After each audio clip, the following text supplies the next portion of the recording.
alim, sufi, dia terang pasal Firaun. Firaun tu ada jasa. Dia bagi makan orang ribu-ribu satu hari.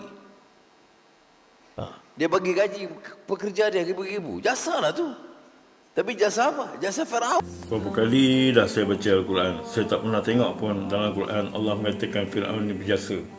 Kenapa kita gunakan isu Firaun ni berjasa sebagai ucapan dalam kita punya program? Jangan main-main PMX kan? Allah dah menyatakan macam-macam tentang Firaun ni, kezaliman dan sebagainya. Kamu boleh cakap pula dia bayar gaji dan sebagainya. Semua itu hamba-hamba yang diseksa. Jangan buat main-main PMX. Kalau ia pun nak bagi contoh sebagai jasa dan sebagainya, kenapa kita masukkan sekali dengan Firaun? Firaun ni menzalimi rakyat.